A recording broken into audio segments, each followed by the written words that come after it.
Disorders of respiratory system.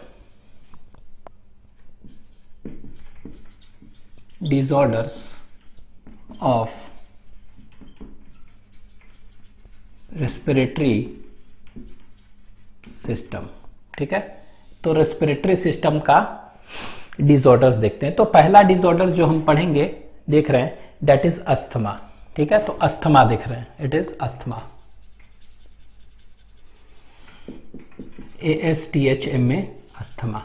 ठीक है, तो अस्थमा क्या है? ये अस्थमा आप कह सकते हैं क्या है? ये एक रेस्पिरेटरी डिसऑर्डर है। ठीक है, ये एक्चुअली में कह सकते हैं क्या है? एलर्जी है। It is a type of allergy. ठीक है, तो it is allergy of respiratory tract. ठीक है, तो ये कह सकते हैं कि फर्स्ट पॉइंट अस्थमा पढ़ रहे हैं तो अस्थमा क्या है? It is allergy of, it is allergy of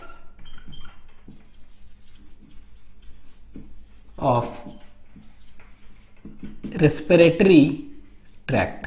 ठीक है, तो रेस्पिरेटरी ट्रैक्ट का क्या है? एक्चुअली में ये एलर्जी है। It is allergy of respiratory tract. ठीक है, तो रेस्पिरेटरी ट्रैक्ट का एलर्जी है। दूसरा कह सकते हैं कैसे होता है, हाउ इट इज कॉज्ड, तो कह सकते हैं it is caused due to spasm. ठीक है, due to spasm in smooth muscles. ठीक है, इन स्मूथ मसल्स। ठीक है, तो ये कह सकते हैं ये क्या होता है कि जो ब्रोंकस और ब्रोंकियल्स है ना, ठीक है, उसके वॉल में स्मूथ मसल्स होते हैं। ठीक है, तो वो स्मूथ मसल्स में स्पाज्म हो जाता है, जो कह सकते हैं कि उसमें ये क्या कहते हैं, इन्फ्लेमेशन कह सकते हैं कि हो जाता है, उसके चलते होता है। It is cause due to spasm in smooth muscles present in the wall of, कहां पर? In the wall of bronchus and bronchioles. ठीक है, तो कह सकते हैं कि जो कि ब्रोंकस और ब्रोंकियल्स के वॉल में स्मूथ मसल्स है, उसमें स्पाज्म होने से होता है। ठीक है, तो it is cause due to spasm, कह सकते हैं यहां पर स्पाज्म ऑफ स्मूथ मसल्स। ठीक है, तो स्पाज्म ऑफ स्मूथ मसल्स कहां पर? In wall of bronchus and bronchioles. तो ये याद रखना है कि किसमें स्पाज्म होने से हो रहा है? ये ब्रोंकस और ब्रोंकियल्स में जो स्मूथ मसल है उसी में स्पाज्म होने से हो रहा है। ठीक है, दूसरा। तीसरा पॉइंट याद रखेंगे कि इसमें सिम्टम्स क्या होते हैं, what are the various symptoms. ठीक है, तो अगर हम इसमें देखेंगे सिम्टम्स क्या है, व्हाट इज सिम्टम्स। ठीक है, तो सिम्टम क्या होगा? तो सिम्टम हम कह सकते हैं क्या? सिम्टम हम वी कैन से कि सिम्टम्स पहला जो है कफिंग, क्या है? कफिंग। तो यहां पे लिख दे रहे हैं कफिंग, कफिंग, कफ काफी होगा। दूसरा हम कह सकते हैं सिम्टम क्या, इसमें हम कह सकते हैं कि वीजिंग। ठीक है, second is known as what, इसको हम वीजिंग भी कह सकते हैं। तो first is coughing, second is wheezing. ठीक है, तो कफिंग, वीजिंग। वीजिंग क्या है? Wheezing, what is wheezing? तो वीजिंग क्या होता है? एक अबनॉर्मल साउंड प्रोड्यूस होता है during asthma. That abnormal sound is termed as what, इसी को हम कहते हैं वीजिंग। तो वीजिंग इज एक्चुअली क्या? Abnormal sound, abnormal sound produced during कहां पर? ब्रीदिंग। ठीक है, तो प्रोड्यूस ड्यूरिंग ब्रीदिंग। तो वो जो अबनॉर्मल साउंड प्रोड्यूस हो रहा है ब्रीदिंग के समय, उसी को हम क्या कहते हैं? वीजिंग। और तीसरा जो है इसको कहते हैं डिफिकल्टी इन ब्रीदिंग। ठीक है, तीसरा क्या होता है?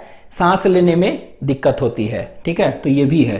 तो third is difficulty in breathing, सांस लेने में दिक्कत होती है। ठीक है, तो ये तीन इसमें देखेंगे सिम्टम्स हैं। कौन कौन से? तो पहला कफिंग, कफ वगैरह। दूसरा वीजिंग, अब नॉर्मल साउंड प्रोड्यूस होता है। ठीक है, और तीसरा जो है डिफिकल्टी इन ब्रीदिंग, मतलब कि सांस लेने में क्या होती है? दिक्कत होती है। तो that is termed as difficulty in breathing. ठीक है, तो ब्रीदिंग में दिक्कत होती है, तो that is known as difficulty. अच्छा, इसमें हम देखेंगे सांस लेने में तो दिक्कत होगी ही होगी। ठीक है, लेकिन सांस छोड़ने में ज्यादा दिक्कत होती है। मीन्स इसमें आप कह सकते हैं कि डिफिकल्टी इन ब्रीदिंग तो है ही, but expiration is comparatively more difficult. तो एक लिख दे रहे हैं, एक्सपायरेशन इज मोर डिफिकल्ट, ज्यादा डिफिकल्ट होता है सांस छोड़ने में, एज कंपेयर टू क्या, inspiration, as compare to inspiration. ठीक है, तो इसमें सांस लेना छोड़ना दोनों दिक्कत है, लेकिन सांस छोड़ने में जो है एक्सपायरेशन है ना, वो ज्यादा दिक्कत होती है। ठीक है, तो ये हो गया डिफिकल्टी सिम्टम्स हो गया। ठीक है, नेक्स्ट देखते हैं क्या इसका ट्रीटमेंट क्या है, व्हाट इज द ट्रीटमेंट। ठीक है, अस्थमा का ट्रीटमेंट क्या है, तो ट्रीटमेंट के लिए हम देखेंगे क्या है, इसमें क्या हो जाता है, जो ब्रोंकस और ब्रोंकियोल्स का वॉल जो है वो क्या हो गया, वो स्पाज्म हो गया ना। ठीक है, तो वो सूजन हो गया है, तो क्या हो गया, जो भी ओपनिंग था वो छोटा हो गया ना, तो इसको बड़ा करना है ना, तो क्या करेंगे, वैसो नहीं, ब्रोंको डायलेटर। ठीक है, ब्लड वेसल्स डायलेट होता है तो वैसो डायलेटर कहते हैं ना, और ये ब्रोंकस को डायलेट करने वाला को ब्रोंको डायलेटर। तो यहां पर क्या, ब्रोंको डायलेटर आर यूज्ड, तो ब्रोंको डायलेटर्स हम यूज करते हैं। ठीक है, जो ब्रोंकस को क्या करता है, ये डायलेट कर देता है, तो डायलेट कर दिया तब इजीली क्या होगा, एयर ले सकते हैं, छोड़ सकते हैं easily, difficulty in breathing overcome हो जाएगा। ठीक है, तो पहला हम क्या देखें, द फर्स्ट इज अस्थमा। ठीक है, तो सबसे पहले अस्थमा देखें हम। दूसरा हम एक और देखते हैं, उसको हम कहते हैं क्या, that is known as emphysema. ठीक है, तो नेक्स्ट जो देखते हैं एम्फाइसेमा, एम्फाइसेमा। ठीक है, तो दूसरा जो है उसको क्या कहेंगे, एम्फाइसेमा। ठीक है, तो एम्फाइसेमा में क्या होता है देखते हैं, व्हाट इज एम्फाइसेमा। तो एम्फाइसेमा कैसे होता है, तो एम्फाइसेमा जो है it is caused due to excessive cigarette smoking. Generally जो सिगरेट पीते हैं ना काफी, ठीक है, उनमें ये एम्फाइसेमा होता है। ठीक है, तो major cause of emphysema is क्या, सिगरेट स्मोकिंग, स्मोक करने वाला। लेकिन हाँ, कोई नहीं करते हैं उनमें भी हो सकता है एक्सेस ऑफ पैसिव स्मोकिंग, कोई अगर स्मोक वगैरह ज्यादा आ रहा है, अगर ले रहे हैं आप, तो भी हो सकता है। ठीक है, तो मेनली कह सकते हैं कि it is caused due to excessive cigarette smoking. ठीक है, अगर बहुत एक्सेसिव सिगरेट पी रहे हैं तब ये है। ठीक है, तो it is caused due to, क्या लिख दिए हैं, एक्सेसिव सिगरेट स्मोकिंग। ठीक है, तो मेन कॉज क्या है, यही है। तो this is the major cause, तो ये याद रखेंगे, मेजर कॉज जो है ना यही है। सिगरेट पी रहे हैं तो धुआं जा रहा है, लेकिन हाँ पैसिव स्मोकिंग भी हो सकता है, जो बगल में नहीं पीता है उसमें भी अगर जाएगा तो ये एम्फाइसेमा हो सकता है। ठीक है, दूसरा अच्छा, एक्सेसिव सिगरेट स्मोकिंग है। ठीक है, तो एक्सेसिव सिगरेट पी रहा है तो क्या होगा, तो जब एक्सेसिव सिगरेट पी रहा है, ठीक है, तो ये क्या करता है, एक्सेसिव सिगरेट स्मोकिंग, ये क्या होता है, एल्विली है ना, उसके वॉल को ये डैमेज कर देता है। तो alveolar wall is damaged.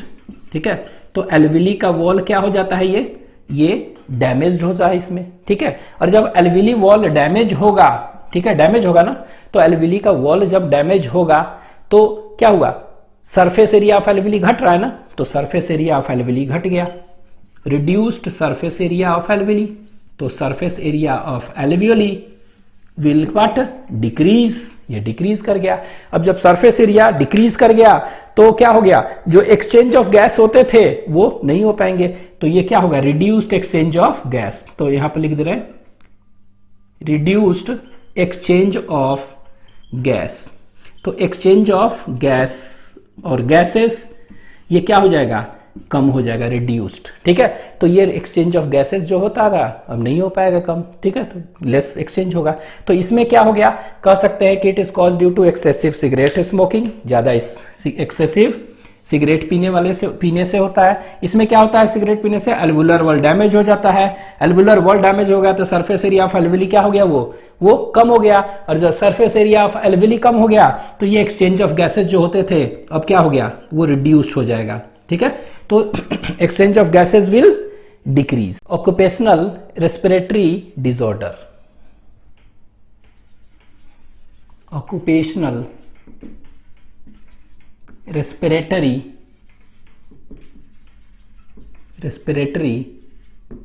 Disorders, ठीक है।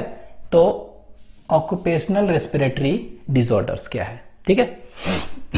तो ये क्या होता है, लिख लेते हैं। It is caused due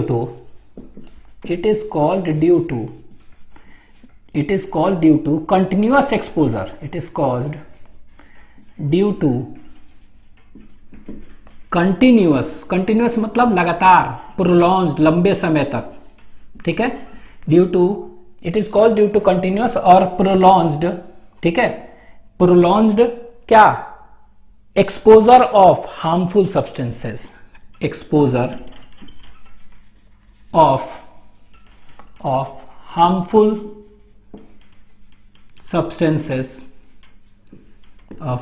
substances, ठीक है, हार्मफुल सब्सटेंसेस, कॉमा गैसेस हो सकते हैं, कॉमा फ्यूम्स हो सकते हैं, एंड डस्ट, ठीक है। तो डस्ट पार्टिकल होते हैं ना, लंबे समय तक अगर हम उसका एक्सपोजर हो रहा है, ठीक है, तो क्या होगा, लंग्स के अंदर जाएगा, और ये क्या कहेंगे, इसी को कहेंगे ऑक्यूपेशनल रेस्पिरेटरी डिसऑर्डर्स, ठीक है। तो it is caused due to क्या, कंटिन्यूअस और प्रोलॉन्ग्ड एक्सपोजर ऑफ क्या, तो कंटिन्यूअस और कह सकते हैं कंटिन्यूअस और प्रोलॉन्ग्ड एक्सपोजर ऑफ क्या, हार्मफुल सब्सटेंसेस हो सकता है, ठीक है, उसके एक्सपोजर से होता है, ठीक है। अब हार्मफुल सब्सटेंसेस होगा, गैस होगा, फ्यूम होगा, डस्ट होगा, ठीक है। तो ज्यादातर क्या होता है, मेनली हम देखते हैं कि डस्ट से हम लोग का एलर्जी ज्यादा जो है ना, ऑक्यूपेशनल जहां भी हम काम करते हैं, कुछ ऑक्यूपेशन है उसमें डस्ट से मिलना ही मिलना है हमको, ठीक है। डस्ट है, जैसे टेक्सटाइल इंडस्ट्री देखते हैं, ठीक है। तो टेक्सटाइल इंडस्ट्री देखेंगे तो वहां पर क्या मिलेगा, वहां पर कॉटन फाइबर डस्ट मिलेगा, ठीक है, क्या मिलेगा, कॉटन फाइबर। अगर हम सीमेंट का इंडस्ट्री देखेंगे, अगर सीमेंट का देखेंगे, चाहे कह सकते हैं शिपिंग इंडस्ट्री देखेंगे, ठीक है, चाहे ऊपर रूफिंग वाला होता है इंडस्ट्री, तो वहां पर हम क्या देखेंगे, वहां पर हम देखेंगे एस्बेस्टस होगा, तो एस्बेस्टस डस्ट होगा, ठीक है। उसी तरह कुछ माइनिंग इंडस्ट्री, कोल माइनिंग में देखते हैं, तो वहां पर क्या होगा, कोल माइनिंग में कोल डस्ट होगा, ठीक है।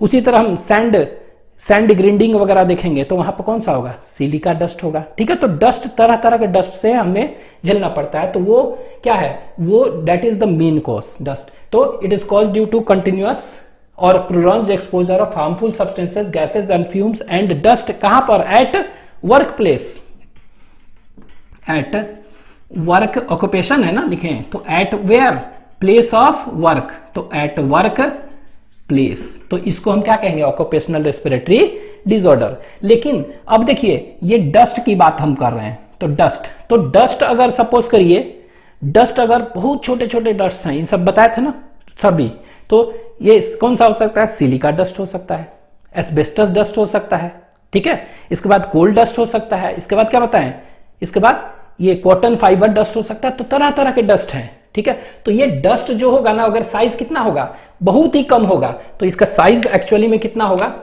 ये साइज अगर 0.5 से 3 माइक्रोन इतना कहते हैं अगर होगा, ठीक है, तो ये क्या होगा, ये डस्ट कैन कॉज क्या, डिसऑर्डर्स ना। तो इसको हम कहते हैं क्या, इसको कहते हैं pneumoconiosis, this is known as pneumoconiosis कहते हैं। तो डस्ट अगर है तो इट में कॉज क्या, न्यूमोकोनियोसिस, इसको कहेंगे, this is known as small tiny, और बहुत ही छोटे छोटे डस्ट पार्टिकल से अगर हो रहा है, लंग्स में जा रहा है और वो क्या कर रहा है, वो डिपॉजिट हो रहा है, तो डेट में कॉज क्या, न्यूमोकोनियोसिस, ठीक है, ड्यू टू डस्ट पार्टिकल्स। अब ये न्यूमोकोनियोसिस में क्या हो गया, अभी बताया था, न्यूमोकोनियोसिस भी तरह तरह के होते हैं, कौन कौन से तरह तरह के हैं, तो ये देखिए, न्यूमोकोनियोसिस में भी it may be of following parts, ये देखिए ऐसे, ठीक है। तो हम यहां पर 3 ही देखेंगे, ज्यादा नहीं, 3 ही देख लेंगे, ठीक है। तो ये एक, this is second and this is third, तो 3 देखते हैं, ठीक है। तो यहां पर क्या हुआ, एक्चुअली में न्यूमोकोनियोसिस क्या हो गया, अगर डस्ट है, बहुत ही छोटे छोटे डस्ट है, तो इसको कहते हैं डस्ट से हो रहा है, तो that is known as pneumoconiosis, ठीक है। अब ये जो एक कॉमन जो देखेंगे ना, ऑक्यूपेशनल रेस्पिरेटरी डिजीज जो कहते हैं, ठीक है, वो है क्या, उसको कहते हैं सिलिकोसिस, सबसे मोस्ट कॉमन सिलिकोसिस कहते हैं, LICOSIS सिलिकोसिस कहते हैं। ठीक है, सबसे कॉमन है। तो द मोस्ट कॉमन इज क्या, यही है सिलिकोसिस। इसी को आप कह सकते हैं ग्रिंडर्स डिजीज। ग्रिंडर्स डिजीज क्यों कहते हैं ग्रिंडर्स डिजीज? क्यों? क्योंकि यहां पर देखते हैं ना, ये सैंड ब्लास्टिंग वगैरह जहां पर होता है, सैंड गिट्टी उट्टी का काम होता है, उसी में क्या होता है, मिनरल्स होते हैं ना, सैंड, उसी में क्या होता है, सिलिका होता है। तो सिलिका, तो ग्रिंडर्स डिजीज, तो इसमें क्या हो गया, कौन सा हो गया? तो यहां पर हम लिख सकते हैं कि इनमें जो हो गया, क्या हो गया, सिलिका डस्ट होगा। अगर सिलिका डस्ट के अकोमोडेशन हो रहा है, कंटिन्यूअस और प्रोलॉन्ग्ड एक्सपोजर हो रहा है सिलिका डस्ट का, तो इसको हम क्या कहेंगे, इसको सिलिकोसिस कहेंगे। तो सिलिका डस्ट इसमें है। ठीक है, उसी तरह ये दूसरा देखेंगे एस्बेस्टोसिस। तो मोस्ट कॉमन कौन सा है, यहां पर लिख दे रहे हैं, द मोस्ट कॉमन न्यूमोकोनियोसिस, यही है सबसे कॉमन। तो मोस्ट कॉमन जो है ना, यही होता है डस्ट से। ठीक है, फिर दूसरा क्या देख रहे हैं, सिलिकोसिस के बाद एस्बेस्टोसिस। एस्बेस्टोसिस, ठीक है, तो एस्बेस्टोसिस मतलब क्या हुआ, एस्बेस्टोसिस मतलब नाम से लग रहा है कौन सा डस्ट होगा, एस्बेस्टस। तो ये जो होगा, ये होता है एस्बेस्टस। एस्बेस्टस डस्ट से होता है। ठीक है, तो ये एस्बेस्टस डस्ट से अगर होगा, प्रोलॉन्ग्ड एक्सपोजर हो रहा है, तो ये हम एस्बेस्टोसिस कहेंगे। ठीक है, एस्बेस्टोसिस। ठीक है, तीसरा जो है कौन सा है, थर्ड वन इज देखेंगे कि कंटिन्यूअस एक्सपोजर ऑफ क्या हो गया, कोल देखेंगे, क्या है, कोल, कोयला, कोल माइनिंग। तो कोल माइनिंग जब भी होगा तो इसको कहेंगे एंथ्राकोसिस। तो यहां पे क्या कहेंगे, एंथ्राकोसिस, आप लिख दे रहे हैं एंथ्राकोसिस। ठीक है, तो अगर कोल माइनिंग का हो रहा है में वहां, तो कोल माइनिंग, तो ये क्या हो जाएगा, इसको कहेंगे कौन सा, कोल डस्ट कहेंगे। तो अगर कोल डस्ट है, कोल डस्ट से अगर कह सकते हैं कंटिन्यूअस एक्सपोजर हो रहा है, तो इसको हम क्या कहेंगे, this is known as what, this is known as anthracosis. ठीक है, और ये एस्बेस्टस डस्ट है, और ये कौन सा है, सिलिका का डस्ट है। ठीक है, तो ये कंटिन्यूअस एक्सपोजर इसका हो रहा है। तो मोस्ट कॉमन इज सिलिकोसिस। तो आपके एनसीईआरटी में दिया हुआ है कि द टू एग्जांपल क्या है, कॉमन कौन है, सिलिकोसिस एंड एस्बेस्टोसिस, सबसे ज्यादा होता है। ठीक है, ये अच्छा, ये कहां पर होगा, थोड़ा सा ये बता दे। ये वाला जो है ना, ये क्या हो गया, ये कह सकते हैं कि कोई, ये कह सकते हैं सैंड ग्राइंडिंग वगैरह हो रहा है। ठीक है, क्या हो रहा है, सैंड ग्राइंडिंग वगैरह जहां पर हो रहा है, वहां पर कौन सा होगा, किसमें, ये सिलिका होता है। तो यहां पर कह देंगे सैंड इंडस्ट्री कह दें, चाहे सैंड ब्लास्टिंग लिख दे रहे हैं, जहां पर सैंड ब्लास्ट किया जाता है, चाहे सैंड इंडस्ट्रीज, वहां कहेंगे। ठीक है, ये कहा एस्बेस्टस कहां पर मेनली पाया जाएगा, तो ये पाया जाएगा कहां पर, ये सीमेंट इंडस्ट्रीज वगैरह में मेनली, ये सीमेंट है। और रूफ का देखते हैं, रूफ बनाते हैं एस्बेस्टस, तो रूफिंग इंडस्ट्री अगर कोई है। ठीक है, चाहे शिपिंग इंडस्ट्री देखते हैं ना, वहां पर भी होगा, तो शिपिंग, तो ये वहां पर क्या होता है, वहां पर सबसे ज्यादा क्या होगा, ये एस्बेस्टस डस्ट निकलता है, और इसी को क्या कहते हैं, एस्बेस्टोसिस कहेंगे। This is known as what, asbestosis. ठीक है, उसी तरह ये कहां पर, कोल डस्ट कहां पर निकलेगा, तो ये कोल माइनिंग में, तो कोल इंडस्ट्री है ना, तो इसको कोल माइनिंग कह सकते हैं। तो यहां पर ये निकलेगा। तो ये आपको याद रखना है कि कहां कहां ये सब, किस ऑक्यूपेशन में ये सब निकल रहा है। ठीक है, तो ये याद रखेंगे दिस। अब यहां पर याद क्या रखना है कि the most common pneumoconiosis is silicosis, सबसे कॉमन है। ठीक है, और ये करते क्या है, सिम्टम, ये सब जो है ना चलेगा लंग्स में, और लंग्स में जाएंगे ना, तो ये एक्चुअली में यहां पर हम लिख रहे हैं सिम्टम्स, सिम्टम्स। ठीक है, सिम्टम्स, सिम्टम्स। ठीक है, तो सिम्टम्स क्या हो गया, सिम्टम्स, तो सिम्टम्स हम देखेंगे क्या हो जाएगा, व्हाट इज द सिम्टम्स। तो इनमें सिम्टम्स देखेंगे क्या होगा कि सीरियस लंग डैमेज हो जाएगा। क्या होगा, सीरियस लंग डैमेज। ये क्या होता है, जो भी है ना, जो भी ये सब डस्ट है, कौन सा डस्ट देखें, सिलिका डस्ट है, एस्बेस्टस डस्ट है, कोल डस्ट है, उसी तरह कौन सा, उसी तरह एक और बताए थे कौन सा, आप कह सकते हैं कॉटन फाइबर डस्ट है, बहुत सारे डस्ट है। तो वो सब डस्ट जाएंगे तो क्या करेंगे, वो लंग डैमेज करेंगे, और वो भी सीरियस लंग डैमेज करेंगे। तो आपके एनसीईआरटी में लिखा हुआ है, it causes what, serious lung damage. ठीक है, क्या करेंगे, वो सीरियस लंग डैमेज करेंगे। ठीक है, तो सीरियस लंग डैमेज करेंगे, कैसे करेंगे, ये मेनली क्या करता है, लंग्स का ऊपरी हिस्सा चाहे नीचे वाला हिस्सा, यही हो सकता है ना। तो एक्चुअली में क्या होता है, जो मोस्ट कॉमन की बात आपका एनसीईआरटी किया है सिलिकोसिस वगैरह, तो ये क्या करता है, ये क्या करता है, fibrosis of upper part of lungs करता है, अपर पार्ट। हालांकि कुछ ऐसे हैं जो कि लोअर पार्ट भी करता है, जैसे कि एस्बेस्टस है लोअर पार्ट का करता है, लेकिन हमें उतना नहीं जानना। एनसीईआरटी में बस लिखा है क्या कि ये सब जो न्यूमोकोनियोसिस है मोस्ट कॉमन है सिलिकोसिस ना, तो इनके बारे में लिख दिया कि इट कॉजेस क्या, fibrosis of upper part of lungs. तो ये क्या करता है, कैसे लंग डैमेज करता है, तो it causes fibrosis of upper parts of lungs. ठीक है, तो अपर पार्ट्स ऑफ लंग्स जो है उसका क्या करता है, ये फाइब्रोसिस। ठीक है, तो याद रखेगा fibrosis of upper parts of lungs. तो ये करता क्या है, याद रखना है, ये सीरियस लंग डिजीज करता है, मींस फाइब्रोसिस करता है ऑफ, वो भी कौन सा, अपर पार्ट्स ऑफ लंग्स। ठीक है, ऐसा नहीं है लोअर भी कर सकता है, लेकिन आपका एनसीईआरटी बोल रहा है ये कॉमन सिलिकोसिस वगैरह के बारे में बोल रहा है, तो ये क्या करता है, it causes fibrosis of upper parts of lungs. और फाइब्रोसिस में क्या होता है इसमें कि कह सकते हैं कि proliferation of fibrous tissue, lungs में जो है ना उसका प्रोलिफरेशन होता है। तो यहां पर कह सकते हैं क्या करेगा ये फाइब्रोसिस मतलब क्या किया, means proliferation of fibrous tissue, proliferation of what, fibrous tissue. ठीक है, इन लंग्स, तो उसका प्रोलिफरेशन करेगा। तो यहां पर लिख दे रहे हैं ये क्या कर रहा है, फाइब्रोसिस मतलब it will cause proliferation of fibrous tissue, fibrous tissue का प्रोलिफरेशन कर दिया, और ये कर देगा तो ये क्या होगा, inflammation, it leads to what, inflammation, inflammation करता है। ठीक है, इन्फ्लेमेशन कर दिया, इन्फ्लेमेशन करने का मतलब क्या हुआ, मतलब कि क्या हो गया, कह सकते हैं स्वेलिंग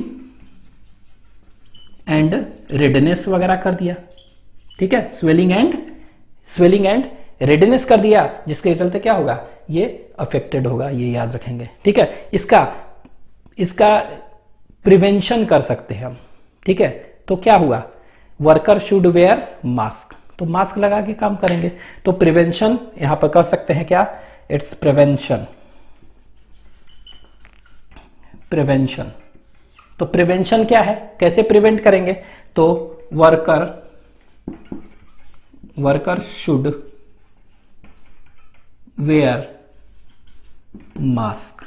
ठीक है, तो आपको जो भी है उनको वर्कर को क्या पहनना पड़ेगा, they should wear mask, mask पहन के जब भी काम कर रहे हैं तो इसको कहेंगे। ठीक है, तो ये हो गया। ये अगर ये क्या कहते हैं, एक यहां पर और ऐड कर दे रहे हैं, हालांकि आपके लिए इंपॉर्टेंट बस एनसीईआरटी में दिया है, silicosis and asbestosis are most common, लेकिन एक और हम यहां पर ऐड कर दे रहे हैं इसी में, इसको हम कहते हैं, यहां पर एक और ऐड कर दिया हमने, तो इसको ऐड कर देते, इसको हम कहते हैं बाइसिनोसिस। ठीक है, BYSSINOSIS, तो ये इंपॉर्टेंट नहीं है, बाइसिनोसिस। और ये बाइसिनोसिस में क्या होता है, इसमें हम देखेंगे कौन सा, सेलुलोज का फाइबर्स है ना, फाइबर्स का डस्ट अगर होगा तो, ठीक है, तो सेलुलोज फाइबर्स का डस्ट होगा तो इससे होता है। और ये क्या होता है, कहां पर ये वाला होगा, जिस तरह ये देखें कोल माइनिंग है, तो ये कहां पर होगा, ये कह सकते हैं टेक्सटाइल इंडस्ट्रीज वगैरह में, टेक्सटाइल इंडस्ट्री। ठीक है, तो ये आप याद रखेंगे। ठीक है, तो ये सब है। तो silicosis and asbestosis are more common. Altitude sickness, तो एल्टीट्यूड और इसी को माउंटेन सिकनेस भी कह सकते हैं, और माउंटेन सिकनेस। ठीक है, तो एल्टीट्यूड और माउंटेन सिकनेस। ठीक है, ये क्या है, एल्टीट्यूड और माउंटेन सिकनेस। ठीक है, तो ये जो होता है ना जनरली, ठीक है, इट अकर्स ड्यू टू, तो लिख दे रहे हैं ये कब होगा, तो लिखते हैं it occurs when a person or any person ascends at high altitude। ठीक है, हाई एल्टीट्यूड, अगर कोई पर्सन क्या है, बहुत ऊंची जगह पर चला जाए, ठीक है, पहाड़ पर चले जाए ऊपर, ठीक है, तो उस केस में क्या हो गया, उस केस में क्या होता है, उस केस में उसको क्या होगा, उसको कहते हैं माउंटेन सिकनेस। ठीक है, कुछ डिफिकल्टी अभी देखेंगे कि उसमें क्या हो जाएगा, उनको वोमिटिंग टेंडेंसी आएगा। ठीक है, नोजिया जैसा फीलिंग्स होगा। इसके बाद क्या होगा, ब्रीथलेसनेस होगा। फिर क्या होगा, टायर्डनेस होगा, मतलब जल्दी थक जाएंगे। हार्ट पल्पेशंस, दिल की धड़कनें तेज हो जाएंगी। तो ये सब क्या होगा, सिम्टम्स आएगा, and that is termed as क्या, एल्टीट्यूड सिकनेस। तो it occurs when a person ascends at high altitude. ठीक है, और हाई एल्टीट्यूड भी कितना कहना चाहें तो कह सकते हैं it is more than 2500 meter. More than 2500 meter से अगर ज्यादा हो तो इसको क्या कहेंगे, माउंटेन सिकनेस और एल्टीट्यूड सिकनेस कहेंगे। ठीक है, इसमें सिम्टम्स क्या होगा, इसमें सिम्टम्स अभी तो बताए हैं क्या क्या सिम्टम्स होगा। अगर चले जाएंगे तो सिम्टम्स होगा, एक तो कहेंगे nausea, nausea, feeling of unwilling, ये क्या कह सकते हैं, वोमिटिंग। ठीक है, अच्छा नहीं लगेगा। दूसरा, इसके बाद ब्रीथलेसनेस, ब्रीथलेसनेस, सांस लेने में क्या होगा, सांस लेने में आपको दिक्कत होगी। ठीक है, तो ब्रीथलेसनेस। फिर क्या होगा, इसके बाद सांस लेने में दिक्कत होगी तो उसमें क्या होगा, टायर्डनेस होगा। तो टायर्डनेस, TIRD, टायर्डनेस। ठीक है, फिर क्या हो जाएगा, टायर्डनेस होगा, ऑक्सीजन सप्लाई ठीक से नहीं मिल पा रहा है तो क्या होगा, हेडेक होगा, हेडेक। एंड हार्ट पल्प, दिल की धड़कनें क्या होगा, तेज हो जाएगी। तो कह सकते हैं हार्ट पैल्पिटेशंस, हार्ट पैल्पिटेशंस।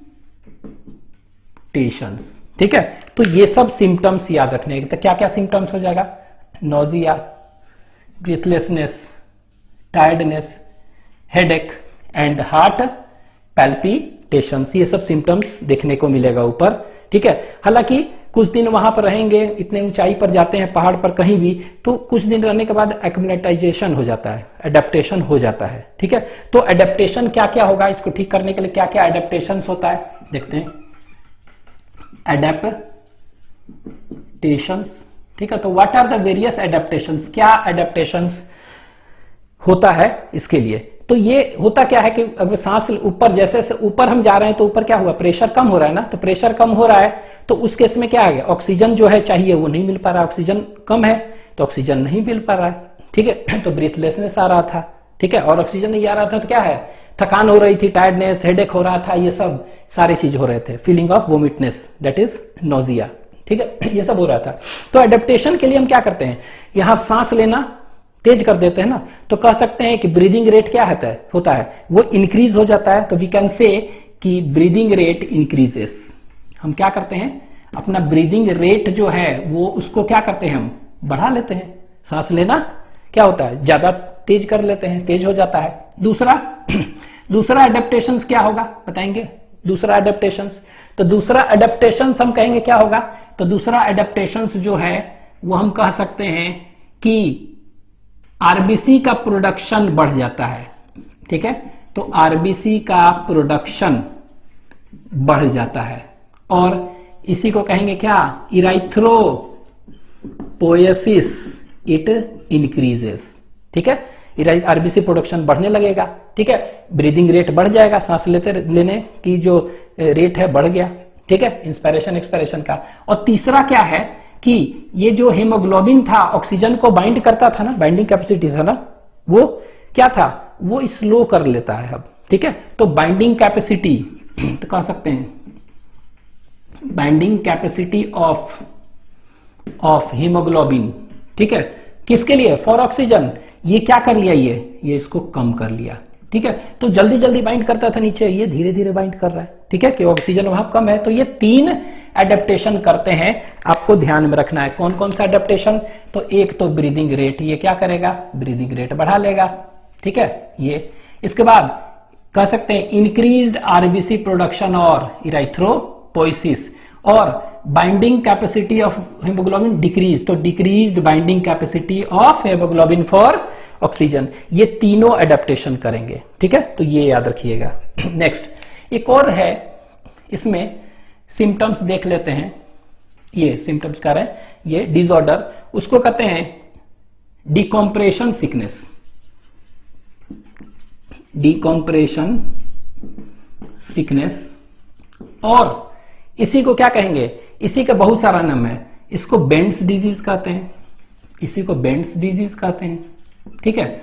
इसी को और भी कहते हैं डाइवर्स पैरालिसिस भी कहते हैं, क्या कहते हैं, it is also known as divers paralysis, ठीक है। तो डाइवर्स पैरालाइसिस इसी को कहेंगे, ठीक है। इसी का और भी नाम है, ठीक है। इसी को कहते हैं कैसन डिजीज, CISSONS, कैसन्स डिजीज भी कहते हैं, ठीक है। इसी को डिसबैरियम भी कहते हैं, डिसबैरियम, ठीक है। तो ये सारे जो डिजीज देख रहे हैं, सारे डिजीज के नाम इसी के नाम है। तो बेंड्स डिजीज, ठीक है, और डिसबैरियम, ठीक है। तो ये सारे के सारे डिजीज किसके हैं, सब इसी का हो गया। तो यहां पर लिख दे रहे हैं कौन सा डिजीज होगा ये, दिस इज डिकॉम्प्रेशन सिकनेस, इसको सिकनेस, बेंड्स डिजीज और डाइवर्स पैरालिसिस और कैसन और डिसबैरियम, ठीक है, ये डिजीज। तो इनमें होता क्या है देखते हैं थोड़ा सा। तो ये नाम से लग रहा है कि डाइवर्स डिजीज है, ठीक है। डाइवर्स डिजीज मतलब डाइवर क्या होता है, गोताखार, जो कि मतलब कि पानी के अंदर समुद्र में नीचे की ओर जाते हैं, ठीक है। तो वो उनमें ये डिजीज होता है, ठीक है, बेंड्स डिजीज। इसमें अफेक्ट क्या होगा, इसमें मेनली क्या है, इनका बेंड्स डिजीज है तो नाम से लग रहा है कि पेन इन जॉइंट्स होगा, क्या होगा, पेन इन जॉइंट्स होगा, ठीक है। इसमें मेनली क्या होगा, नाम से लग रहा है ना, तो पेन इन जॉइंट्स होगा, जो कि बेंड्स का रहा है ना, तो पेन इन जॉइंट्स बेंड्स होगा। और दूसरा बहुत ज्यादा होगा तो ये क्या होगा, पैरालाइसिस भी हो सकता है, ठीक है। तो देख रहे हैं इसमें क्या पेन इन जॉइंट्स होगा जिसको बेंड्स कहेंगे, और इसमें पैरालाइसिस भी हो सकते हैं, ठीक है। तो याद रखना इसमें पैरालाइसिस भी हो सकता है। होता क्या है कैसे, तो ये क्या होता है एक्चुअली में, इट इज कॉज, पहले डेफिनेशन लिख लेते हैं। तो it is cause due to accumulation of, ठीक है, it is caused due to accumulation of, क्या, एक्युमुलेशन ऑफ नाइट्रोजन बबल्स, ठीक है, नाइट्रोजन बबल्स इन ब्लड। तो ब्लड में नाइट्रोजन बबल का एक्युमुलेशन से होता है, तो ये याद रखेंगे, it is cause due to accumulation of क्या क्या बबल, ये ध्यान देना है, कौन सा, नाइट्रोजन बबल्स, इन कहां पर, ब्लड में, ठीक है, इन ब्लड। कब, जब कोई डाइवर क्या है, नीचे से ऊपर जा रहा है तब, ठीक है। तो यहां पर देख रहे हैं क्या है, यहां पर हम कह सकते हैं कि इन डाइवर्स ब्लड, यहां पर लिख रहे हैं ब्लड व्हेन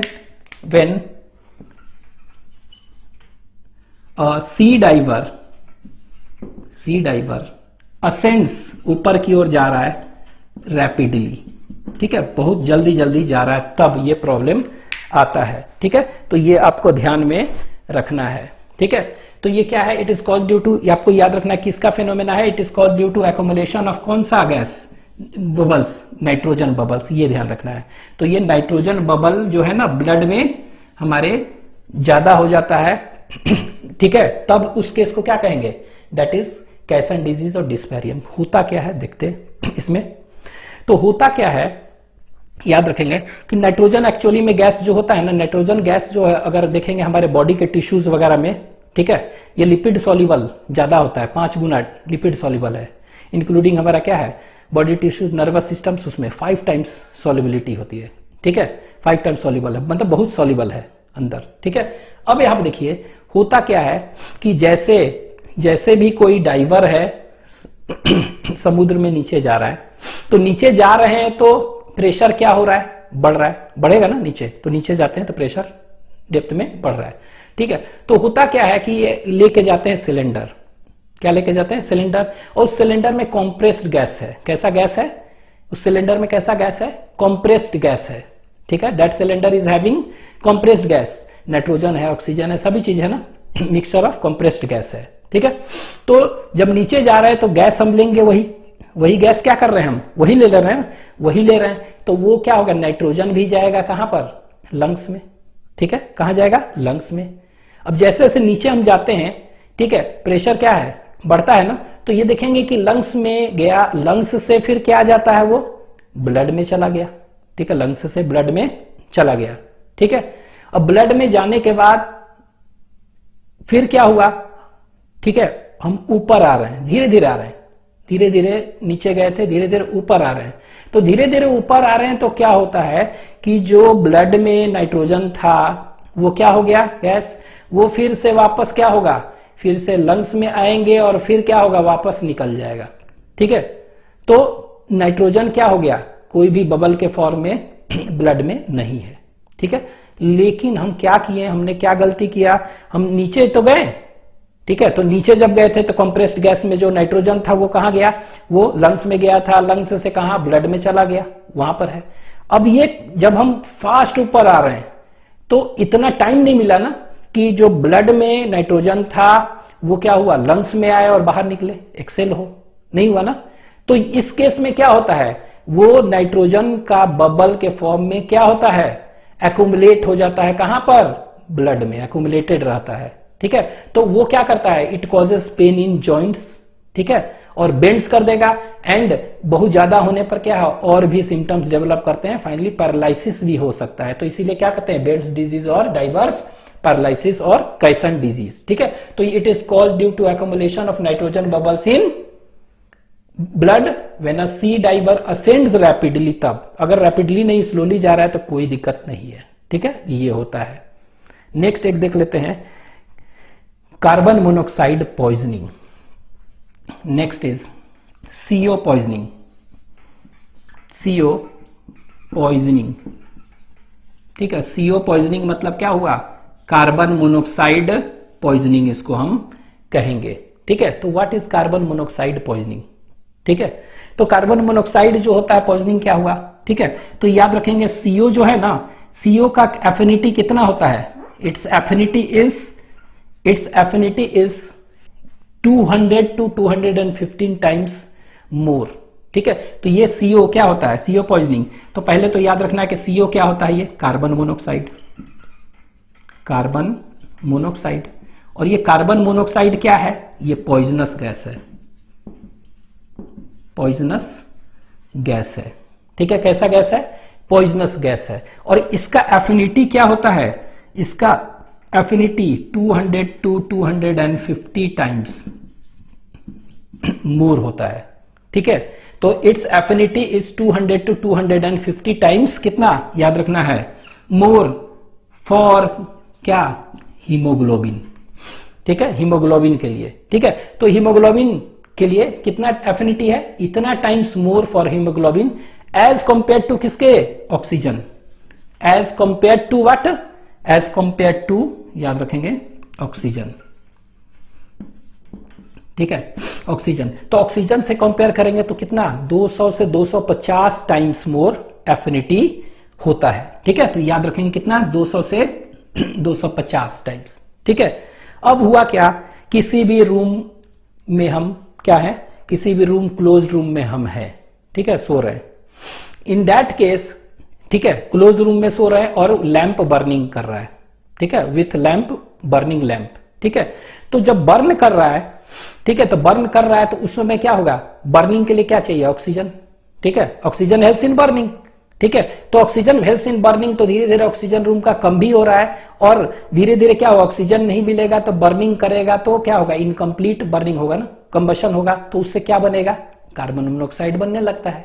ठीक है, तो कार्बन मोनोऑक्साइड रूम में बनने लगा।